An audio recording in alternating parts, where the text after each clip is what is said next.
नमस्कार मेरे corporate clients. एक छोटे से अपडेशन के लिए मैं इस मीडियम से आपसे बात कर रहा हूँ। जैसे हर कंपनी को हर साल 2 रिटर्न्स रजिस्ट्रार ऑफ कंपनीज को भरने रहते हैं।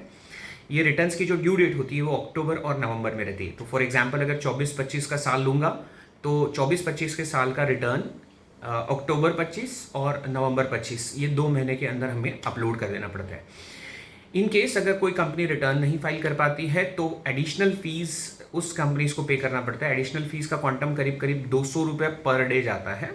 सो फॉर एग्जांपल अगर 24-25 का रिटर्न किसी कंपनी ने अक्टूबर 25 या नवंबर 25 में अपलोड नहीं किया है और आज हम मार्च 2026 में है, तो वो जो एडिशनल फीस है वो करीब करीब आप ऐसे समझ लेंगे कि 30 से 40 हज़ार रुपये पर डे जाएगा।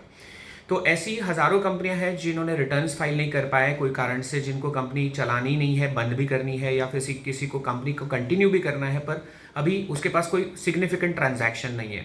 तो ये सारी चीज़ों को एड्रेस करने के लिए मिनिस्ट्री ने एक स्कीम इंट्रोड्यूस किया है। बहुत रेयर ये स्कीम आती है।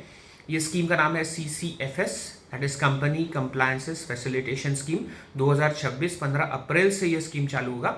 इसमें बेसिकली 3 बेनिफिट्स हम यूज़ कर सकते हैं, 3 कोई भी ऑप्शन हम यूज़ कर सकते हैं। पहला, जो भी आपके पेंडिंग रिटर्न्स है, अगर आप वो रिटर्न्स फाइल करते हो तो उसमें जितनी भी एडिशनल फीस आएंगी वो 90%, आई रिपीट 90% डिस्काउंट हो जाएगा। अगर किसी का 30,000 रुपये का एडिशनल फीस है तो वो सिर्फ 3,000 रुपये पे करके कंपनी रेगुलराइज हो सकती है। दूसरा, अगर किसी को लगता है कि यार मेरा कंपनी अभी तो कोई यूज़ का नहीं है, मुझे इसको बंद करना है, तो बंद करने का जो फीस है वो काफ़ी हैवी है रजिस्ट्रार ऑफ कंपनीज का, उसका 75% डिस्काउंटिंग हो जाएगा। 25% ऑफ स्ट्राइकिंग ऑफ का फीस के बेसिस पे वो अपना कंपनी बंद कर सकता है, प्रोवाइडेड उसके अकाउंट्स में असेट्स और लायबिलिटीज नील होनी चाहिए। तीसरा, अगर किसी को लगता है मुझे कंपनी कंटिन्यू करना है पर आज मुझे उसका आज बिजनेस ट्रांजैक्शंस नहीं करना है, 3 साल बाद 2 साल बाद मैं उसको स्टार्ट करूंगा, तो आपकी कंपनी को आप अप्लाई करके डॉर्मेंट कर सकते हो, जिसके कारण आपका फाइलिंग फॉर्मेलिटीज काफ़ी कम हो जाता है।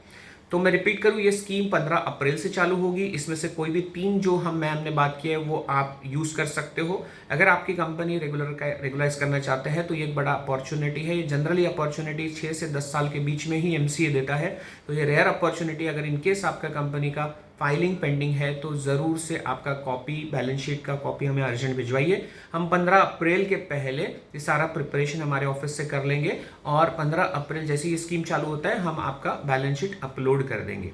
ओके, और कुछ क्वेरी हो तो प्लीज़ व्हाट्सअप करिए। Thank you very much.